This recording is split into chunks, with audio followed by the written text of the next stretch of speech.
TMC knowledge में आपका स्वागत है। आइए देखते हैं अब सक्षमता परीक्षा के लिए कुछ और भी प्रश्न हैं जो हिस्ट्री से संबंधित है। इसके पहले भी आपने कुल 40 प्रश्नों को देखा था जो भारतीय राष्ट्रीय आंदोलन से संबंधित हैं, और अब उसके आगे के प्रश्न हैं, यानी कि 41वां प्रश्न आज से यहाँ से होगा, और इसमें भी हम कम से कम 40 प्रश्नों को देखेंगे। और चूँकि कुछ दिनों से वीडियो अपलोड नहीं हो पा रहा था क्योंकि इसके पीछे कुछ व्यक्तिगत कारण थे जिसकी वजह से हम वीडियो अपलोड नहीं कर पा रहे थे, लेकिन अब फिर से कंटिन्यू होगा।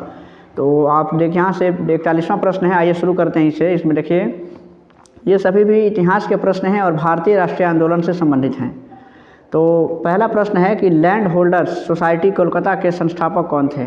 ऑप्शन आपके सामने है। ऑप्शन हम नहीं पढ़ेंगे क्योंकि समय ज़्यादा उससे हो जाता है वीडियो में, तो आप ऑप्शन को देखते जाइए और सही जवाब और उसके साथ उसका जो व्याख्या होगा या उससे संबंधित जो भी बातें होंगी आपको बताया जाएगा। लैंड होल्डर सोसाइटी के कलकत्ता के संस्थापक कौन थे, तो सही जवाब होगा यानी कि द्वारिका नाथ टैगोर जो हैं वो लैंड होल्डर्स सोसाइटी जो कलकत्ता में थी उसके संस्थापक थे। इसके बाद से प्रश्न है किसने कहा था हमें मर्दों की तरह खुलकर कहना चाहिए कि हम अपनी मज्जा तक राजभक्त हैं और हमें अपनी राज्य से हुए फ़ायदों का ज्ञान है। ये किसने कहा था। 42वां प्रश्न है। सही जवाब है इसका दादा भाई नौरोजी का ये कथन है, और जानते हैं कि दादा भाई नौरोजी को वयोवृद्ध नेता के नाम से भी जाना जाता है। नेक्स्ट है यहाँ से कि किसने कहा था कि भारतवर्ष को तलवार के बल पे जीता गया था और तलवार के बल पर ही उसे ब्रिटेन कब्जे में रखा जाएगा, यानी कि ब्रिटिश कब्जे में रखा जाएगा। ये कथन काफ़ी पॉपुलर है और कई बार ये विभिन्न परीक्षाओं में पूछे गए हैं, तो ये काफ़ी इंपॉर्टेंट हो सकता है कि भारतवर्ष को तलवार के बल पर ही जीता गया था और तलवार के बल पर ही उसे ब्रिटेन शासन के अधीन रखा जाएगा या उसके कब्जे में रखा जाएगा। तो ये कथन है लॉर्ड एल्गिन का कथन है ये। नेक्स्ट है कि 1897 में किसकी गिरफ्तारी के बाद राष्ट्रीय कांग्रेस में एक नया मोड़ आ गया। 1897 में किसकी गिरफ्तारी के बाद से राष्ट्रीय कांग्रेस में, यानी कि भारतीय राष्ट्रीय कांग्रेस जिसकी स्थापना 1885 में हुई थी, इसके पहले आपको बताया गया था। इसके पहले अगर वीडियो आपने नहीं देखा है तो आप हमारे प्लेलिस्ट में जाइए और वहाँ पे सक्षमता परीक्षा के जो प्लेलिस्ट बना हुआ है उसमें आपको सभी वीडियोज मिल जाएंगे। तो इसके बाद से देखिए इसका सही आंसर है कि जब बाल गंगाधर तिलक को जब गिरफ्तारी उनकी हुई उसके बाद से भारतीय राष्ट्रीय कांग्रेस में एक नया मोड़ आया। और इस तरीके से आप एक अगला प्रश्न देखिएगा यहाँ से कि गोपाल कृष्ण गोखले ये महात्मा गांधी के राजनीतिक गुरु भी हैं, और क्वेश्चन भी पूछा जाता है इस पर कि महात्मा गांधी के राजनीतिक गुरु कौन थे, तो गोपाल कृष्ण गोखले थे। और अब ये प्रश्न है कि गोपाल कृष्ण गोखले ने किस वर्ष भारत सेवक मंडल की स्थापना की थी, और इसका सही जवाब है कि उन्होंने भारत सेवक मंडल की स्थापना किया था, यानी कि 1905 ईस्वी में। 1905 में आप समझते हैं कि बंगाल का विभाजन भी हुआ था और ये काफ़ी ऐतिहासिक वर्ष रहा था जिस समय लॉर्ड कर्जन के द्वारा बंगाल विभाजन किया गया था। नेक्स्ट देखिए प्रश्न लॉर्ड कर्जन से ही है कि भारत में लॉर्ड कर्जन के प्रशासन की तुलना औरंगजेब से किसने की थी। औरंगजेब को जानते हैं कि वो एक खूंखार शासक था मुग़ल वंश का और सबसे अंतिम शासक था, यानी कि शाहजहाँ का बेटा था। तो लॉर्ड कर्जन के जो प्रशासन की तुलना औरंगजेब के शासनकाल से की गई है। तो इसका सही जवाब क्या हो सकता है। सही जवाब है गोपाल कृष्ण गोखले ने इसकी तुलना की थी कि भारत में जो लॉर्ड कर्जन की जो प्रशासनिक व्यवस्था है वो औरंगजेब के शासन के जैसी हैं। और नेक्स्ट है कि राजा जनता के लिए बने हैं, जनता राजा के लिए नहीं बनी है। राष्ट्रीय आंदोलन के दौरान निम्नलिखित में से यह बात किसने कही थी। ये किसका वक्तव्य है। सही जवाब है कि दादा भाई नौरोजी का ये कथन है कि राजा जनता के लिए बने हैं, ना कि जनता राजा के लिए बनी है। और नेक्स्ट प्रश्न है इसका कि भारतीय राष्ट्रीय कांग्रेस का गठन होने के तुरंत बाद ब्रिटिश राष्ट्रवादियों के प्रति संशयालु हो गए। निम्नलिखित में से किसने कहा कि कांग्रेस केवल विशिष्ट वर्ग यानी कि सूक्ष्म अल्पसंख्यक का ही प्रतिनिधित्व करती हैं। ये प्रश्न है और सही जवाब है कि इसका ये लॉर्ड डफरिन का ये कथन है, क्योंकि लॉर्ड डफरिन के शासनकाल में ही भारतीय राष्ट्रीय कांग्रेस की स्थापना हुई थी उस समय, तो उन्होंने ये बातें कही थी। और नेक्स्ट है यहाँ से कि भारतीय राष्ट्रीय आंदोलन के दौरान 1905 से लेकर के और 1917 की जो काल रहा था, 1905 से 17 तक अवधि को क्या कहता है, इसे किस युग के नाम से जाना जाता है। तो उस युग को उग्रवादी युग यानी कि उग्रवादी चरण के रूप में जाना जाता है। उदारवादी जो है वो 1885 से 1905 का जो समय था उसे उदारवादी युग कहते हैं। गांधी युग जो है वो जो 47 का जो समय था, यानी कि इसके बाद के जो भी हैं 1917 के बाद का जो समय रहा वो गांधीवादी युग होता है, क्योंकि उसके बाद से गांधी का पदार्पण हमारे भारतीय राष्ट्रीय आंदोलन में हुआ और इस तरीके से ये गांधी युग के नाम से जाना जाता है। नेक्स्ट प्रश्न है कि लॉर्ड कर्जन के शासनकाल का सबसे मूर्खतापूर्ण कार्य जिसने उग्र राष्ट्रीयता को जन्म दिया था। काफ़ी आसान सा प्रश्न है, आप आसानी से देख सकते हैं कि 1905 में बंगाल का जो विभाजन किया था लॉर्ड कर्जन ने, और इसके बाद से इसने पूरे भारत में राष्ट्रीयता की भावना को जगाने का काम किया और पूरे बंगाल विभाजन के विरुद्ध में पूरे भारत में उसके लिए आंदोलन हुए जगह जगह पे, और अंत में बंगाल विभाजन को वापस भी लेना पड़ा था। 1911 में बंगाल विभाजन को अंततः रद्द कर दिया गया था। तो इस तरीके से ये कहा जाता है कि लॉर्ड कर्जन का सबसे मूर्खतापूर्ण ये काम था कि बंगाल का उसने विभाजन कर दिया था। अब आइए यहाँ से अगला प्रश्न यहाँ से देखते हैं कि अगला प्रश्न है कि भारत में उग्र राष्ट्रीयता के जन्मदाता तथा निर्भयता से राष्ट्र की वेदना को प्रकट करने वाले प्रथम भारतीय व्यक्ति कौन थे। और सही जवाब है कि बाल गंगाधर तिलक, जो देखिएगा लाल बाल पाल, लाला लाजपत राय, बिपिन चंद्र पाल और ये बाल गंगाधर तिलक, जिनको लाल बाल और ये पाल के नाम से जाना जाता है। और ये तीनों ही जो है कि ये उग्रवादी विचारधारा के थे, यानी कि गरम दल के नेता थे। नेक्स्ट है कि भारतीय राष्ट्रीय कांग्रेस की सबसे पहली महिला अध्यक्ष कौन थी। भारतीय राष्ट्रीय कांग्रेस की स्थापना 1885 में हुई थी और उसकी पहली महिला अध्यक्ष कौन थी। तो इसका सही जवाब है ये एनी बेसेंट जो है कि भारतीय राष्ट्रीय कांग्रेस की प्रथम अध्यक्ष थी, जो महिला थी। और पहले अध्यक्ष थे उसके WC बनर्जी थे, यानी कि व्योमेश चंद्र ये बनर्जी थे। और नेक्स्ट है कि वर्ष 1905 में के बंगाल विभाजन के समय वायसराय कौन था। 1905 का जो बंगाल विभाजन हुआ था उस समय वायसराय कौन था। काफ़ी आसान प्रश्न है, आप याद रखें कि लॉर्ड कर्जन ने बंगाल का विभाजन किया था और उस समय बंगाल का वायसराय भी लॉर्ड कर्जन ही था। नेक्स्ट है कि गदर पार्टी के प्रमुख नेता थे। गदर पार्टी की स्थापना 1913 में हुई थी और ये सैन फ्रांसिस्को अमेरिका में इसकी स्थापना हुई थी। और उस समय गदर पार्टी के प्रमुख नेता कौन थे, यानी कि गदर पार्टी की स्थापना तो लाला हरदयाल ने किया था। आप देख सकते हैं ऑप्शन भी यही है, यानी कि हरदयाल लिखा हुआ है, लाला हरदयाल करके इनका नाम आता है। तो ये गदर पार्टी की स्थापना भी यही किए थे 1913 में और इसके प्रमुख नेता थे। नेक्स्ट है कि स्वराज मेरा जन्मसिद्ध अधिकार है और मैं उसे लेकर रहूँगा। यह कथन किसका है, यानी कि यह नारा किसने दिया था, किसने कहा था। ये काफ़ी पॉपुलर ये स्लोगन है और कई बार आप इसे देखे होंगे। ये बाल गंगाधर तिलक का कथन है कि स्वराज मेरा जन्मसिद्ध अधिकार है और मैं इसे लेकर रहूँगा।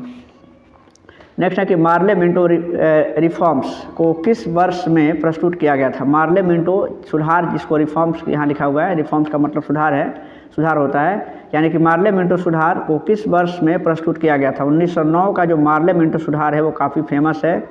और मार्ले मिंटो सुधार में क्या हुआ था आप ये भी जान लीजिए कि 1906 में, यहाँ पे कुछ बातों को समझना ज़रूरी है कि 1906 में मुस्लिम लीग की स्थापना हुई थी। ये प्रश्न हो सकता है कि इसके पहले मिला हो या मिलेगा, फिर इसके आगे भी आप पढ़ेंगे भारतीय राष्ट्रीय आंदोलन में निश्चित तौर से। 1905 में बंगाल का विभाजन हुआ था, ये तो अभी आप पहले पढ़े थे।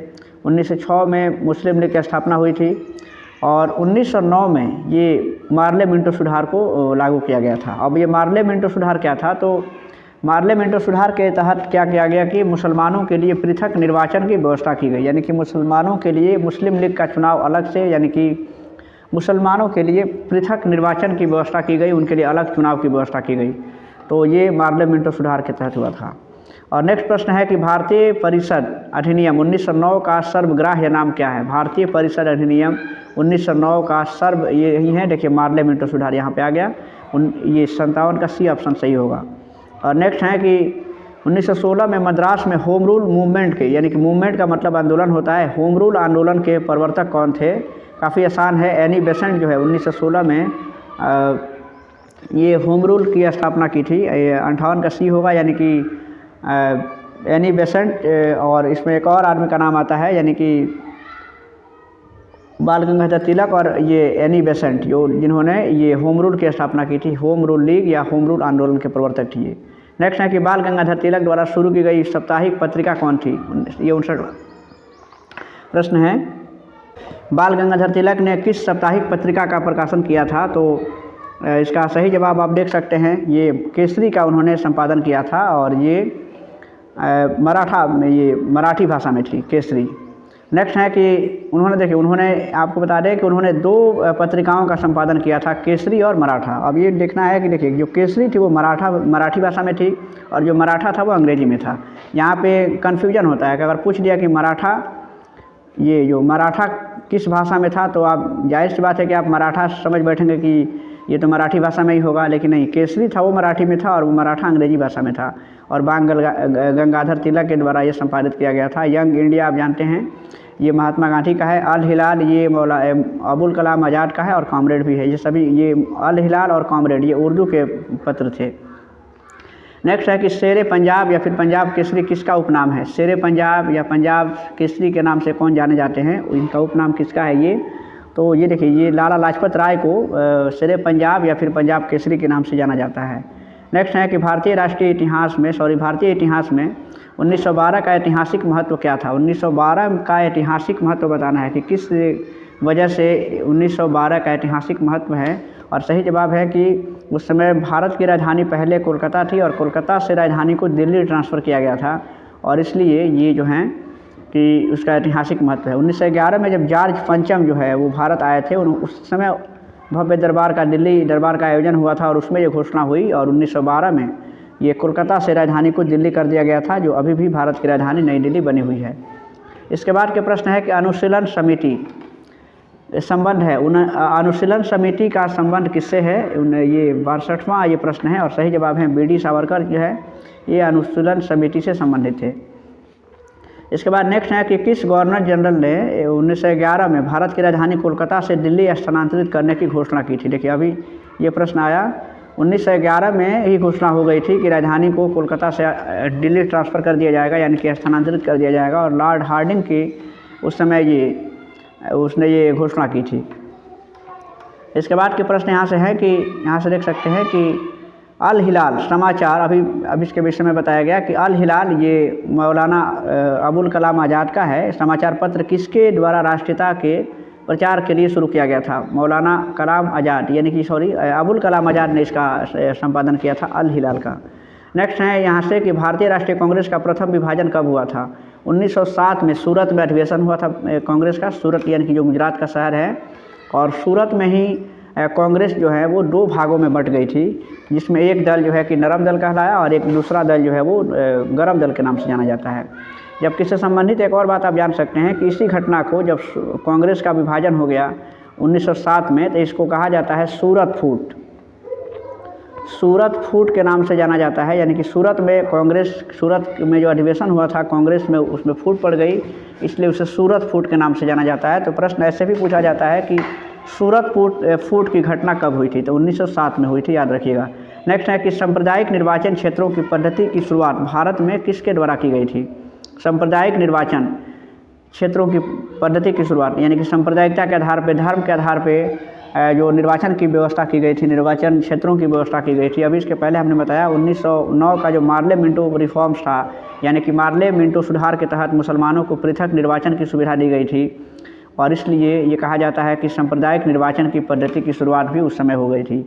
इसका ऑप्शन भी, इसका आंसर बी होगा। नेक्स्ट है यहाँ से कि भारत में गरम दलीय आंदोलन का पिता किसे कहा जाता है। गरम दलीय आंदोलन, यानी कि हमने बताया कि कांग्रेस नरम दल और गरम दल 2 भागों में बट गई, तो गरम दलीय आंदोलन का पिता यानी कि कौन जो गरम दल का आंदोलन को आगे बढ़ाने का काम किया। और 68 का ये देखिएगा बाल गंगाधर तिलक, ये जो लाल बाल पाल, यानी कि देखिए बाल इसमें ये आए इनके नाम में हैं, तो ये विशेष करके उसके गरम दल के ये प्रमुख नेता थे और गरम दलीय आंदोलन के इनको पिता कहा जाता है। और इन गरम दल वाले जो थे उनका मानना था कि हमको पूर्ण स्वराज से कम कुछ भी नहीं चाहिए, जबकि जो नरम दल वाले हैं वो सिर्फ स्वशासन की मांग कर रहे थे, यानी कि वो चाहते थे कि भले ही ब्रिटिश सरकार का ही शासन रहे लेकिन शासन में हमारी भी भागीदारी हो, जबकि गरम दल के लोग जो ये चाहते थे कि नहीं, हमें पूर्ण स्वतंत्रता चाहिए, यानी कि हमें पूरा स्वराज चाहिए। नेक्स्ट यहाँ से है कि निम्नलिखित में से कौन पहले क्रांतिकारी थे जो बाद में एक योगी और दार्शनिक बन गए। काफ़ी महत्वपूर्ण प्रश्न है ये, कई बार प्रश्न विभिन्न परीक्षाओं में पूछा गया है कि वो कौन सा ऐसा क्रांतिकारी नेता था जो बाद में एक महान योगी बन गया। और इसका सही जवाब है कि उसमें देख सकते हैं आप ऑप्शन में अरविंद घोष ये नाम है, ऑप्शन यहाँ पे डी होना चाहिए। देखिए अरविंदो घोष जो थे वो एक महान क्रांतिकारी थे जो बाद में एक योगी और दार्शनिक बन गए। नेक्स्ट है कि 1909 में मैडम भीखाजी रुस्तम कामा पेरिस में निम्नलिखित में से कौन सा समाचार पत्र प्रकाशित करती थी।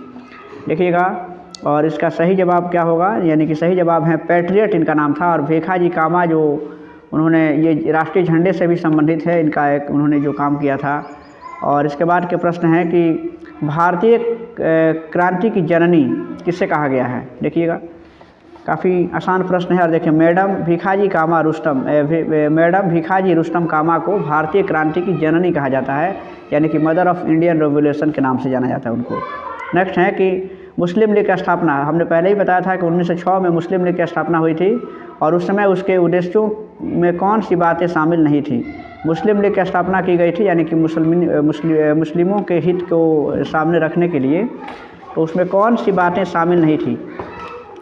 देखिए, उसमें एक देखिए द्विराष्ट्र सिद्धांत उसके सिद्धांत में था। द्विराष्ट्र का मतलब हुआ कि द्विराष्ट्र सिद्धांत ये मोहम्मद अली जीरा का ये सिद्धांत था। तो उनका कहना था कि भारत और पाकिस्तान, भारत जो है कि एक राष्ट्र नहीं है बल्कि दो राष्ट्र हैं, यानी कि भारत में जो हिंदू और मुस्लिम रह रहे हैं तो उन दोनों के लिए एक अलग राष्ट्र चाहिए, यानी कि दो राष्ट्र होने चाहिए। पाकिस्तान की मांग ये उनकी प्रमुख मांग थी, और भारत का सांप्रदायिक विभाजन और ये भारत का सांप्रदायिक विभाजन, ये सभी चीज़ें जो हैं कि उनके मतलब ये कौन सी बात उनके उद्देश्यों में कौन सी बात शामिल नहीं थी? तो देखिए, इसमें इसका ऑप्शन होगा कि देखिए इसमें ये उपयुक्त सभी जो हैं उसके उद्देश्यों में शामिल नहीं थी, यानी कि 1906 में जो स्थापना हुई थी।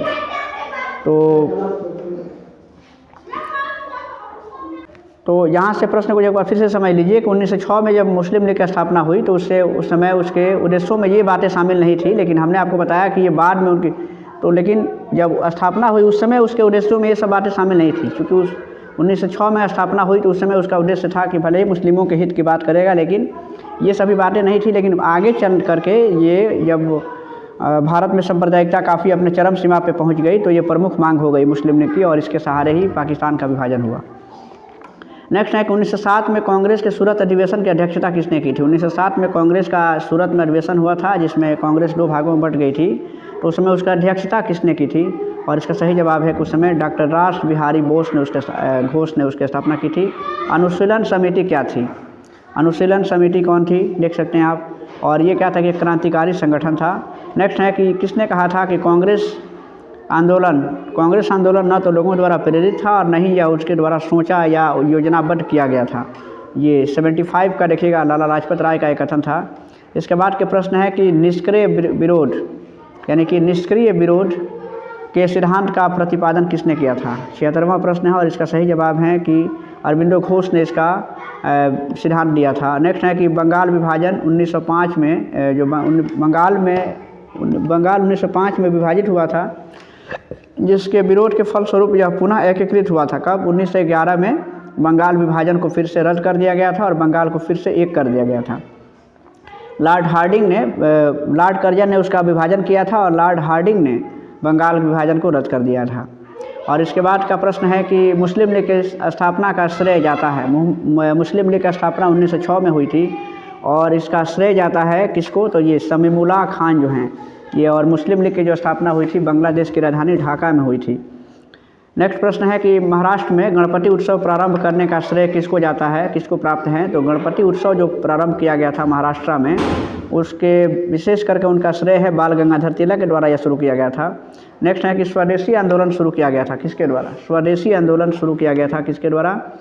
तो देख सकते हैं कि स्वदेशी आंदोलन की शुरुआत जो हुई थी वो बंगाल विभाजन के विरोध में हुई थी। उस समय स्वदेशी अपनाने का आह्वान किया गया भारतीयों से और बंगाल विभाजन को रद्द करने की भी मांग की गई थी। इसका सही जवाब ऑप्शन ए में है। और नेक्स्ट है कि बंगाल विभाजन के विरुद्ध विद्रोह का नेतृत्व किसने किया था? 81वां प्रश्न है और सही जवाब है कि सुरेंद्र नाथ बनर्जी। अगला है कि लाल बाल पाल त्रिगुट का कौन सा व्यक्ति भारतीय राष्ट्रीय कांग्रेस का अध्यक्ष हुआ था? लाल बाल पाल यानी कि लाला लाजपत राय, बाल गंगाधर तिलक और बिपिन चंद्र पाल, ये गरम दल के नेता थे कांग्रेस के। तो इसमें कौन सा व्यक्ति जो था वो भारतीय राष्ट्रीय कांग्रेस का अध्यक्ष भी बना था बाद में? और सही जवाब है कि लाला लाजपत राय ने कांग्रेस की अध्यक्षता की थी। मुस्लिम लीग का प्रथम अध्यक्ष कौन था? प्रथम अध्यक्ष यानी कि आगा खां और शमीमुल्लाह खान, ये सभी जो है कि मुस्लिम लीग की स्थापना के समय ही थे और आगा खां उसके प्रथम अध्यक्ष बने थे। गीता रहस्य नामक ग्रंथ किसके द्वारा लिखा गया है? गीता रहस्य लिखा गया है ये बाल गंगाधर तिलक के द्वारा। इसके बाद है कि कामागाटा मारू जो हैं ये क्या था? एक जहाज, देखिएगा ये एक जहाज था एक प्रकार का, तो देखिए यहाँ से इसका ऑप्शन सी दिया हुआ है कि कनाडा की यात्रा पर निकला एक जहाज़ था ये। और ये प्रश्न जो हैं कि काफ़ी इम्पोर्टेंट है और कई बार ये पूछा गया है विभिन्न परीक्षाओं में। और ये चूँकि ये टर्म आप याद रखें, देखिए कामागाटामारू ये एक जहाज़ थी जो कनाडा की यात्रा पर निकला था। और नेक्स्ट यहाँ से कि अभिनव भारत नामक अंग्रेज विरोधी संगठन की स्थापना किसने की थी। 86वां प्रश्न है और इसका सही जवाब है ऑप्शन बी में है, ये ऑप्शन बी यहाँ होगा, यानी कि बीडी सावरकर ने। और इसके बाद का प्रश्न है